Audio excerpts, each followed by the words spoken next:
지난 5화에서 우리는 은행 시스템의 충격적인 민낯과 마주했습니다.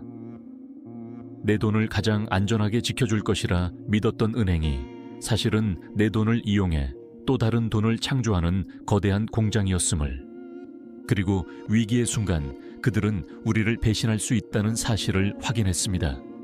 그리스와 아르헨티나의 비극, 그리고 대한민국을 향해 달려오는 거대한 회색 코뿔소는 우리에게 경고합니다. 은행이라는 시스템에 대한 맹목적인 믿음이 얼마나 위험한지를 말입니다. 은행을 믿을 수 없다면 우리는 무엇을 믿어야 할까요? 아마도 많은 분들이 돈 그 자체, 특히 전 세계 어디서나 통용되는 기축통화 달러는 안전하다고 생각할 것입니다. 달러는 세계 경제의 심장이며 가장 강력한 국가 미국이 보증하는 절대적인 가치의 상징이니까요. 하지만 만약 그 믿음이야말로 인류 역사상 가장 정교하게 설계된 거대한 사기극이라면 어떻게 하시겠습니까? 당신이 신뢰하는 그 녹색 지폐가 사실은 당신의 부를 조용히 훔쳐가는 도구이며 특정 국가의 패권을 유지하기 위해 만들어진 족쇄라면 말입니다. 오늘 우리는 돈의 배신, 그 6번째 충격적 진실, 달러의 함정 속으로 들어갑니다. 달러가 어떻게 금과의 약속을 배신하고 전 세계를 상대로 끝없는 빚의 굴레를 씌웠는지, 그 거대한 기만의 역사를 파헤치려 합니다. 이것은 당신의 지갑을 지배하는 보이지 않는 손에 관한 이야기입니다. 리버스온은 당신의 생각을 켭니다. 돈과 자유가 다시 태어나도록.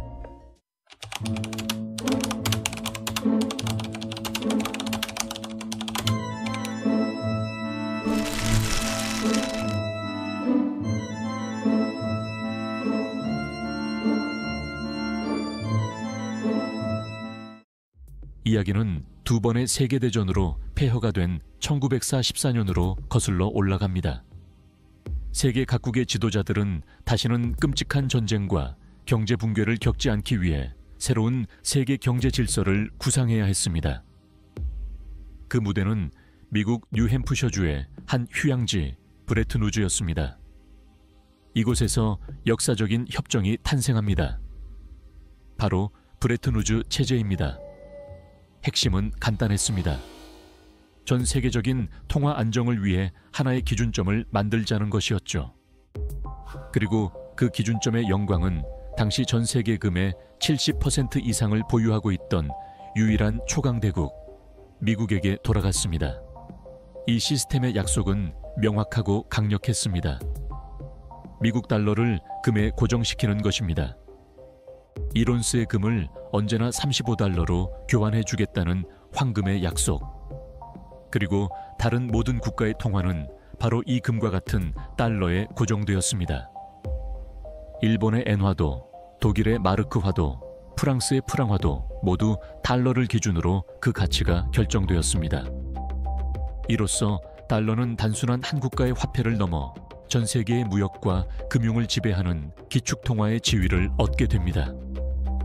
이제 모든 국가는 무역을 하기 위해, 그리고 자국 화폐의 가치를 안정시키기 위해 달러를 비축해야만 했습니다. 이 시스템은 한동안 성공적으로 작동하는 것처럼 보였습니다. 세계 경제는 전후 복구를 넘어 눈부신 성장을 이룩했고, 사람들은 달러가 금처럼 단단하고 영원할 것이라 믿었습니다. 하지만 이 황금의 약속 뒤에는 치명적인 독소 조항이 숨겨져 있었습니다. 이 시스템이 유지되기 위한 단 하나의 전제 조건. 그것은 바로 미국이 약속을 지킬 능력과 의지가 있어야 한다는 것이었습니다. 만약 미국이 금 보유고 이상으로 달러를 찍어내기 시작한다면 어떻게 될까요? 이 완벽해 보였던 시스템은 모래성처럼 무너져 내릴 운명이었습니다. 1960년대 미국은 깊은 수렁에 빠져들고 있었습니다. 끝이 보이지 않는 베트남 전쟁의 막대한 전비, 그리고 위대한 사회 건설이라는 복지 정책으로 인해 미국의 재정은 바닥을 드러내기 시작했습니다. 돈이 부족해진 미국 정부는 가장 손쉬운 해결책을 선택합니다. 바로 인쇄기를 돌려 달러를 마구 찍어내는 것이었죠. 금과의 약속은 무시되었습니다.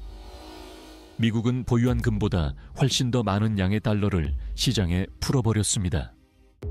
이 기만적인 행위를 가장 먼저 눈치챈 것은 프랑스의 드골 대통령이었습니다. 그는 미국의 약속을 시험하기로 합니다. 프랑스가 보유한 달러를 미국으로 보내 금으로 바꿔달라고 공식적으로 요구한 것입니다. 이는 도미노의 시작이었습니다. 다른 나라들도 앞다투어 달러를 금으로 교환해달라고 요청하기 시작했습니다. 미국의 금고는 순식간에 텅 비어갔습니다. 약속을 지킬 수 없게 된 미국, 그리고 당시 대통령이었던 리처드 닉슨은 인류 금융 역사상 가장 중대한 결정을 내려야만 했습니다. 1971년 8월 15일, 닉슨은 TV 카메라 앞에 서서 전 세계를 향해 충격적인 선언을 합니다. 미국은 달러의 금 태환을 일시적으로 중단합니다. 일시적이라는 말은 거짓말이었습니다. 그날 이후 달러와 금의 연결고리는 영원히 끊어졌습니다. 이것이 바로 닉슨 쇼크입니다.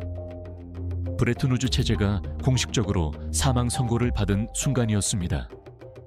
이 선언으로 인해 달러는 하루아침에 근본이 다른 존재로 변해버렸습니다. 어제까지 달러는 금이라는 실물 자산의 뿌리를 둔 가치의 저장고였습니다.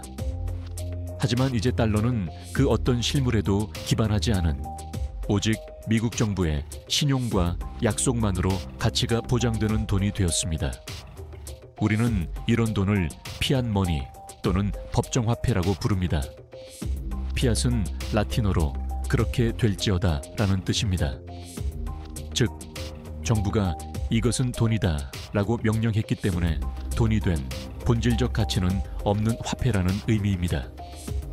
닉슨은 전 세계를 상대로 인류 역사상 가장 거대한 규모의 계약 파기를 저지른 것입니다. 금이라는 족쇄를 풀어버린 달러는 이제 무제한으로 발행될 수 있는 괴물이 되었습니다. 금과의 연결고리가 끊어진 달러는 휴지 조각이 될 운명이었습니다. 전 세계가 달러를 내던지고 미국의 패권이 끝날 수도 있는 절체절명의 위기. 바로 이때 미국은 금을 대체할 새로운 담보물을 찾아냅니다. 그것은 바로 땅속에서 뿜어져 나오는 검은 황금, 석유였습니다. 닉슨 쇼크 이후 헨리 키신저 당시 국무장관은 비밀리에 사우디아라비아로 향합니다. 그리고 세계사를 바꿀 은밀한 거래를 제안합니다. 미국이 사우디 왕가를 모든 군사적 위협으로부터 보호하고 최첨단 무기를 제공할 테니 그 대가로 사우디는 단 한 가지 약속만 해달라는 것이었습니다. 앞으로 모든 석유 거래는 오직 미국 달러로만 결제한다. 사우디는 이 제안을 받아들였고 석유 수출국 기구의 다른 회원국들도 이를 따랐습니다. 이로써 인류 역사상 가장 강력한 동맹, 페트로달러 시스템이 탄생했습니다. 이것은 신의 한 수였습니다. 이제 전 세계 모든 국가는 산업을 발전시키고 자동차를 굴리고 불을 밝히기 위해 반드시 필요한 석유를 사려면 먼저 미국 달러를 구해야만 했습니다. 미국은 금이라는 낡은 담보물 대신 현대 산업 사회의 혈액과도 같은 석유를 새로운 담보로 삼아 달러의 기축통화 지위를 완벽하게 부활시킨 것입니다. 이제 미국은 아무런 대가 없이 종이를 인쇄해서 전 세계로부터 실물 자원과 상품을 사올 수 있는 엄청난 특권을 누리게 되었습니다. 다른 나라들은 피땀 흘려 물건을 만들어 미국에 수출하고 그 대가로 미국이 방금 찍어낸 달러를 받습니다. 그리고 그 달러로 다시 석유를 사와야 하는 영원한 굴레에 갇히게 된 것입니다. 페트로달러 시스템은 전 세계의 불을 미국으로 흡수하는 거대한 진공청소기와 같습니다. 그리고 그 중심에는 세계 경제의 대통령, 미국 연방준비제도가 있습니다. 그 메커니즘은 이렇습니다. 첫째, 미국은 돈이 필요할 때마다 연준을 통해 달러를 찍어냅니다. 둘째, 그 돈으로 한국에서 만든 반도체, 중국에서 만든 스마트폰, 독일에서 만든 자동차를 수입합니다. 미국은 실물 상품을 얻습니다. 셋째, 한국, 중국, 독일은 수출 대가로 달러를 받습니다. 하지만 이 달러는 자국에서 쓸 수 없습니다. 이들은 이 막대한 달러를 가지고 다시 미국 국채를 삽니다.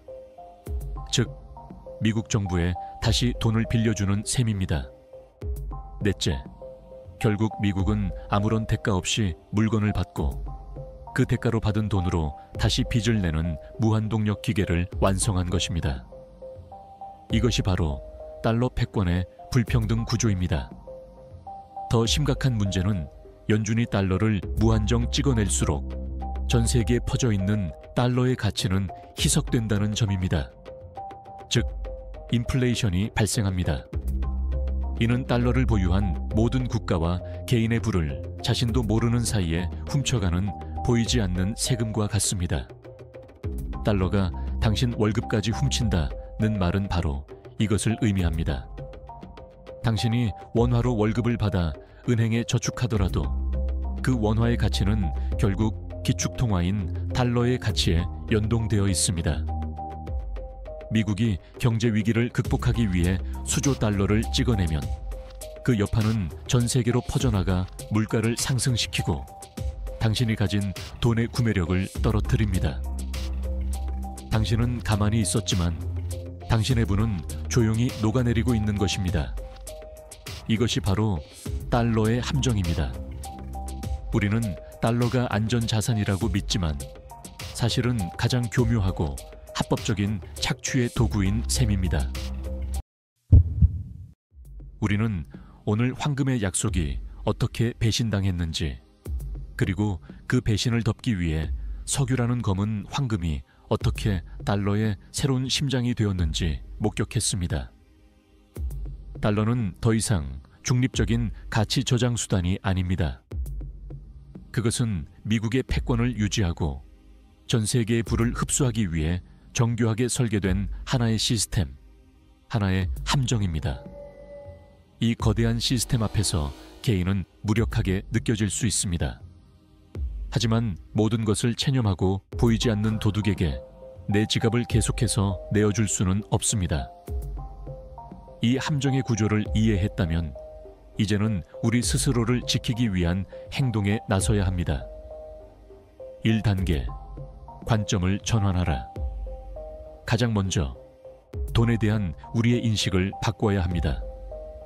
당신의 은행 계좌에 찍힌 숫자, 당신의 지갑 속에 있는 현금은 부의 저장고가 아니라 가치가 계속해서 녹아내리는 얼음과 같습니다. 원화든 달러든 모든 법정화폐는 인플레이션이라는 피할 수 없는 운명 아래 놓여 있습니다.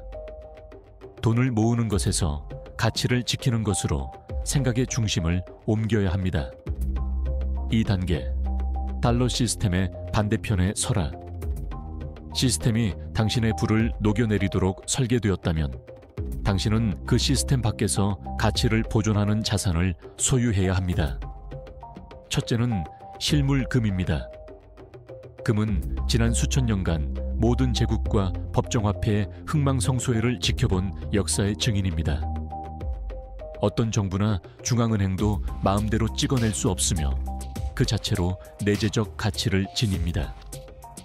금은 달러 시스템이 만들어낸 인플레이션의 파도를 막아주는 가장 강력한 방파제입니다.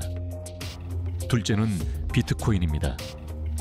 21세기에 등장한 디지털 금이라 불리는 비트코인은 누구도 통제할 수 없는 탈중앙화된 속성과 2100만 개라는 절대적인 희소성을 가집니다.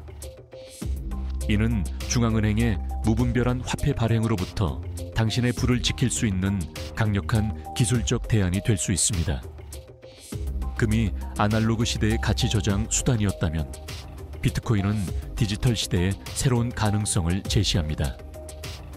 이 부분에 대해서는 차차 자세히 설명해 드리겠습니다. 3단계, 지식으로 무장하라. 궁극적인 해답은 스스로 공부하고 판단하는 능력에 있습니다. 왜 근본위제가 폐지되었는지, 연준은 어떻게 작동하는지, 인플레이션의 본질은 무엇인지 끊임없이 질문하고 탐구해야 합니다. 당신의 자산을 지키는 가장 강력한 무기는 다른 누구도 아닌 당신 자신의 지식과 지혜입니다. 달러의 함정은 견고해 보이지만 그 본질은 신뢰라는 허상 위에 세워져 있습니다.